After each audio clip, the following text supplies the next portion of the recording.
ଦୟାକରି ଏନ୍ସିଓର କରିବେ ମାସ୍କ ଆପଣ ୟୁଜ୍ କରିବେ।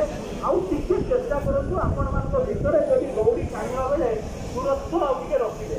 ଏଇଟା ଆପଣ ଜାଣିଛନ୍ତି ମାନ୍ୟବର ସୁପ୍ରିମକୋର୍ଟଙ୍କ ନିୟମ ଅନୁସାରେ ସୋସିଆଲ ଡିଷ୍ଟାନ୍ସିଂ ନର୍ମଟାକୁ ଆମେ ଲକ୍ଷ୍ୟ କେନ୍ଦ୍ରରେ କରିବାକୁ ପଡ଼ିବ। ତେଣୁ ଦୟାକରି ଏନ୍ସିଓର କରିବେ ମାସ୍କ ଆପଣ ୟୁଜ୍ କରିବେ। ଆଉ ଟିକେ ଚେଷ୍ଟା କରନ୍ତୁ ଆପଣମାନଙ୍କ ଭିତରେ ଯଦି ଦୌଡ଼ି ଟାଣିବା ବେଳେ ଦୂରତ୍ୱ ଆଉ ଟିକେ ରଖିବେ। ଏଇଟା ଆପଣ ଜାଣିଛନ୍ତି ମାନ୍ୟବର ସୁପ୍ରିମକୋର୍ଟଙ୍କ ନିୟମ ଅନୁସାରେ ସୋସିଆଲ ଡିଷ୍ଟାନ୍ସିଂ ନର୍ମଟାକୁ ଆମେ ଲକ୍ଷ୍ୟ କେନ୍ଦ୍ରରେ କରିବାକୁ ପଡ଼ିବ।